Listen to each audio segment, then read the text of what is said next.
vamos agora proceder à gravação da próxima sessão de História Local. Como temos estado a fazer, vou abordar aqui 4 personalidades que estão ligadas à cidade de Coimbra, e a primeira vai ser um indivíduo que provavelmente todos já ouviram falar, chamado João de Rouen, ou especificamente Jean de Rouen, que era um escultor e arquiteto de origem francesa, que terá nascido cerca do ano 1500 na cidade de Rouen, na norte de França, atual Normandia, e morreu em Portugal em 1580. O João de Rouen, como sabem, foi um dos indivíduos mais importantes ligado ao estilo renascentista em Portugal, e a grande parte das suas obras foram feitas entre o centro e o norte de Portugal, visto que a oficina dele estava sediada em Coimbra. O que nós sabemos acerca dele? Sabemos que ele era filho também de um escultor que teria o mesmo nome que ele e que terá sido o seu primeiro mestre. Depois terá sido discípulo, vamos dizer, de um italiano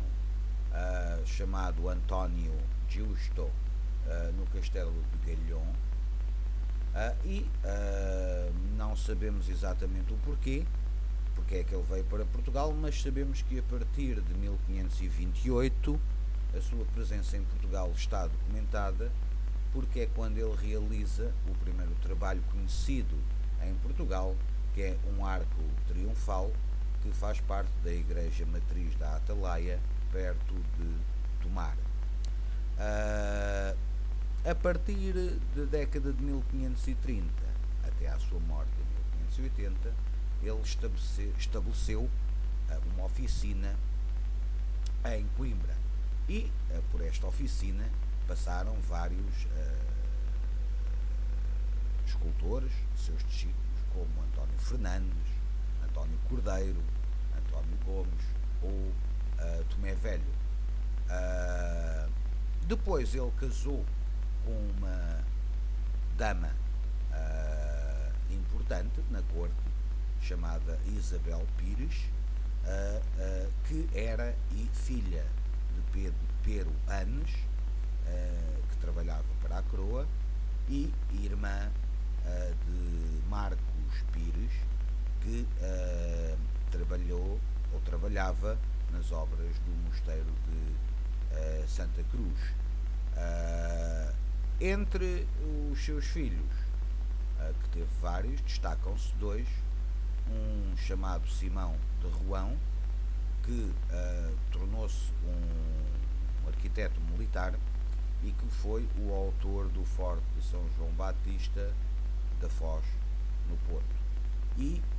outro chamado Jerónimo de Rouen, que acabou por concluir o mosteiro dos Jerónimos em Lisboa.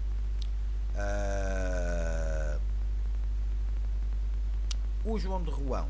apesar de não ter sido o primeiro a introduzir as características da arquitetura renascentista em Portugal, visto que já antes dele um outro francês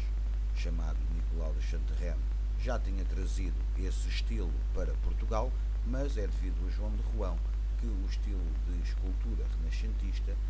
torna-se efetivo, porque de facto ele vai estabelecer-se em Coimbra e vai criar aqui a sua escola. Os historiadores da arte dividem, vamos dizer assim, a obra de João de Rouen em 2 fases distintas. Numa primeira fase,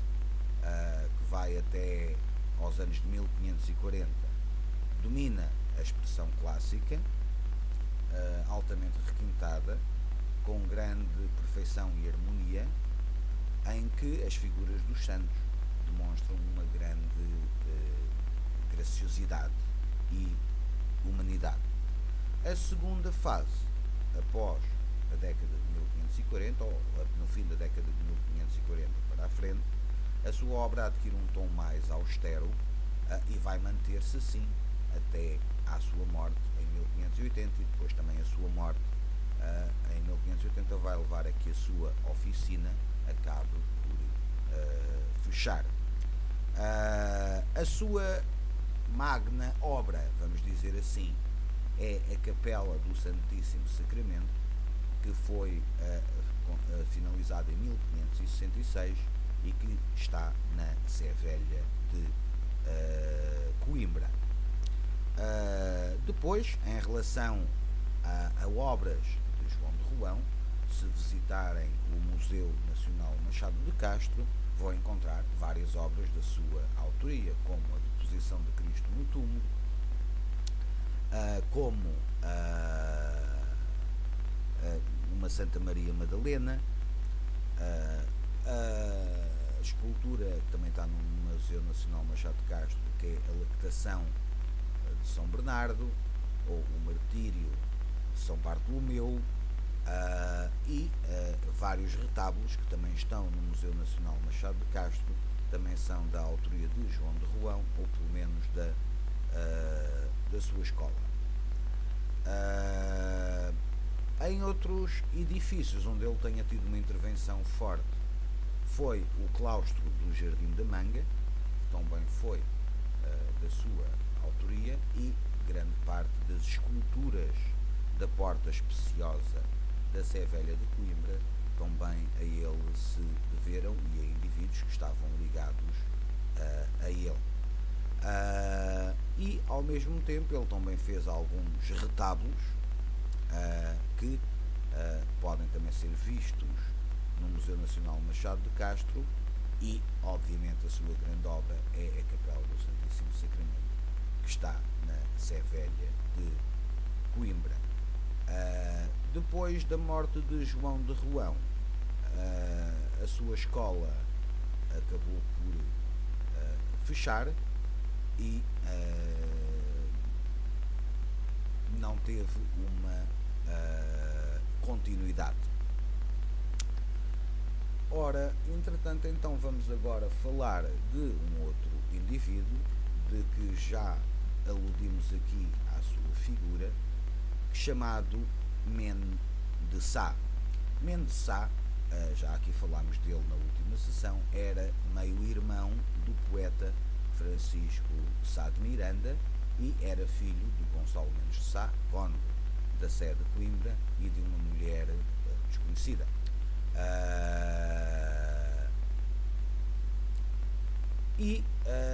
Ele foi nomeado em 1558 o terceiro governador-geral do Brasil, sucedendo a Dom Duarte da Costa.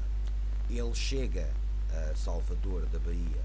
a 28 de dezembro de 1557 e vai tomar posse do governo do Brasil em 1558. Ele foi um indivíduo polémico, mas também um indivíduo de uma violência extrema, porque a sua missão principal era pacificar a colónia do Brasil, lidando com várias revoltas nativas, mas também com várias revoltas de colonos portugueses que lá estavam, e ao mesmo tempo de expulsar os franceses que se tinham tentado estabelecer na Baía de Guanabara, no Rio de Janeiro. Em março de 1560, juntamente com uma frota de Bartolomeu Vasconcelos da Cunha, ele derrotou as forças francesas que estavam na Baía de Guanabara e conseguiu destruir o forte Coligny, porque os franceses desde 1555 que se tinham tentado estabelecer na zona do Rio de Janeiro para criarem uma colónia na América do Sul, visto que a nossa colonização do Brasil nesta época era altamente incipiente, e em 1560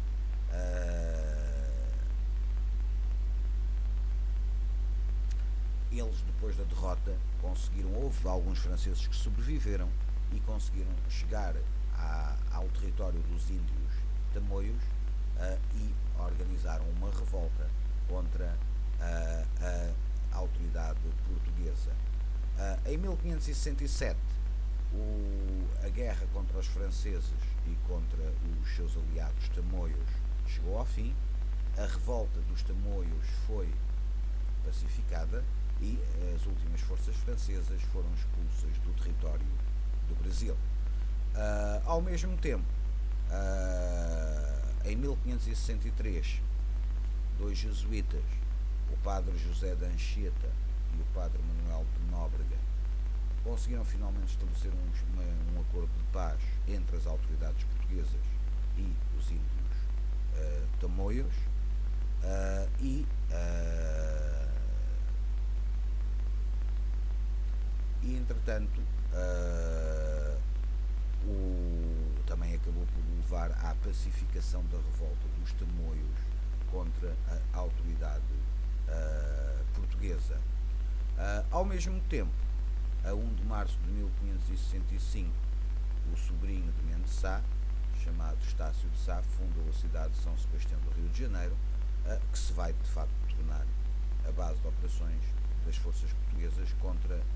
as forças francesas que tentavam ocupar o território.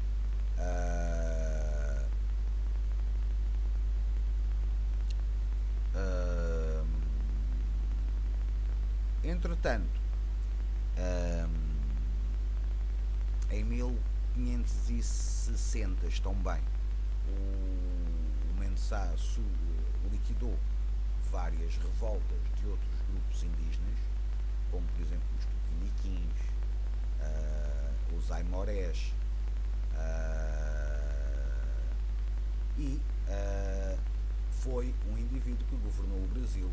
com punho de ferro e ao mesmo tempo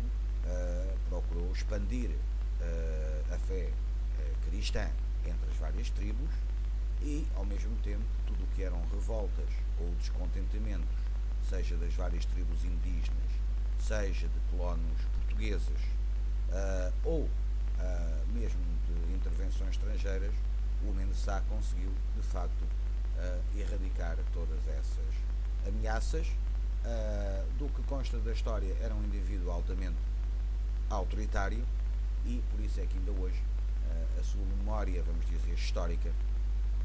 no Brasil está profundamente manchada, lá está, pela historiografia da ditadura militar, que criou o mito do mau colonizador ou do colonizador demonizado, e a melhor figura para o representar foi precisamente o Mendes Sá, porque de facto ele foi um homem que governou com uma brutalidade acima da média, mesmo para aquilo que eram os padrões da sua época. Ele vai se manter no cargo de governador-geral do Brasil até 1572, ano da sua morte, e ele morre precisamente em Salvador da Bahia. O governo de Mendes Sá foi de tal maneira problemático, vamos dizer assim, para a coroa portuguesa, que provavelmente é isso que justifica que em 1572, depois da morte dele, o rei Dom Sebastião tenha decidido dividir o governo do Brasil em dois territórios diferentes. Um território a norte, com capital em Salvador da Bahia, e outro a sul, com sede no Rio de Janeiro. Mas, lá está, esta divisão administrativa do Brasil não foi eficaz, e em 1578 ainda reinava Dom Sebastião. O governo do Brasil foi novamente reunificado e a sede do governo colonial português ficou estabelecido na cidade de Salvador. E pronto, este é o segundo indivíduo que eu gostaria de falar, que foi um indivíduo que provavelmente sem ele não teríamos conseguido manter o Brasil, muito provavelmente.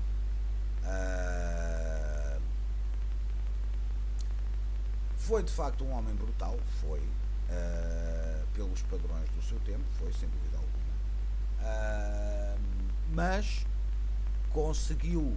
fazer na sua obra de governante, além de submeter várias tribos indígenas de forma violenta, verdade, conseguiu expulsar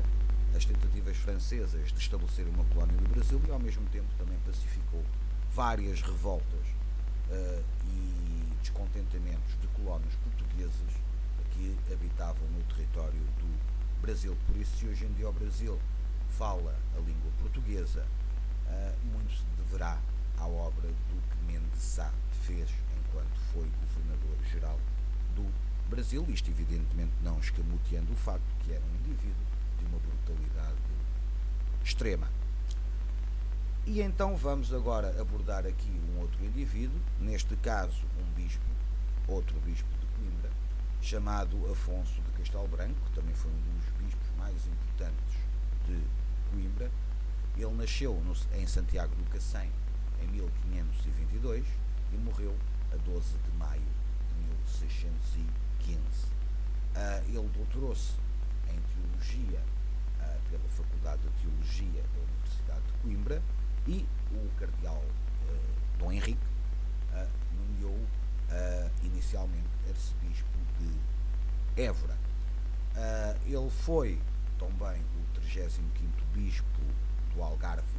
entre 1581 até à sua morte e até 1585, quando depois foi promovido a bispo de Coimbra. Em Faro, enquanto ele foi bispo do Algarve, ele criou o Palácio Episcopal de Faro e a Santa Casa da Misericórdia, onde mandou reconstruir a Igreja da Misericórdia de Faro, e em 1583, já em Coimbra, fez uma reedificação do Palácio Episcopal de Coimbra e ergueu também a Igreja dos Jesuítas em 1598, que hoje é a Sé Nova, além de ter fundado ainda o convento dos Carmelitas Descalços em 1606. Também fez obras no antigo mosteiro de Celas e em 1603 ele foi nomeado vice-rei de Portugal pelo rei Filipe II de Portugal e acabou por ser exonerado do cargo pouco depois, em 1604. Além do mais, foi ainda professor no Real Colégio de São Paulo de Coimbra e foi também membro da chamada Mesa da Consciência e das Ordens e foi um indivíduo que esteve profundamente envolvido no processo que levará à canonização da Rainha Santa Isabel. E, ao mesmo tempo, ele escreveu vários livros, vários sermões e era um homem da cultura, um intelectual e deixou uma obra bastante vasta, seja na cidade de Coimbra, principalmente, da qual ele foi bispo entre 1525 e 1615, mas também deixou obra na cidade de Faro, onde ele também tinha sido bispo entre 1581 a 1585. O bispo Afonso de Castelo Branco está sepultado na Sé Velha de Coimbra e poderão, se visitarem, ver o seu túmulo lá. Um outro indivíduo que eu gostaria também de falar aqui é um senhor chamado também Manuel de Menezes, que foi reitor da Universidade de Coimbra. Ele nasceu em Lisboa, depois entrou para a vida eclesiástica, foi prior da Igreja de Santa Maria Madalena em Montemoro Velho e depois formou-se em Direito canónico. Foi reitor da Universidade desde 1556 e foi durante o seu governo da Universidade que começaram as questões entre a Universidade, a instituição, e os jesuítas, porque depois da morte de Dom João III houve uma disputa entre a reitoria da Universidade e a Companhia de Jesus acerca de quem é que tinha direito a dividendos, qual eram as jurisdições que pertenciam à Universidade de Coimbra e que pertenciam aos jesuítas, e em 1557 ele abandonou a reitoria, que transitou para Dom Jorge de Almeida, e foi para Lisboa, onde fez lobby, vamos dizer assim, a favor dos interesses da Universidade junto da coroa, mas não teve sucesso nesse lobby. Ele não voltou à Universidade e o Dom Jorge de Almeida continuou a exercer a função de reitor. Depois ele foi nomeado bispo de Lamego e Coimbra e acabou por acompanhar o rei Dom Sebastião para o norte da África e morreu na Batalha de Alcácer Quibir a 4 de agosto de 1578. Pronto, eram estes mais quatro individualidades que eu quis trazer hoje para esta aula de História Local. Na próxima sessão iremos abordar a reforma manuelina de Santa Cruz e ainda farei uma pequena introdução acerca dos reinados de Afonso V e de Dom João II. Obrigado e até uma próxima ocasião.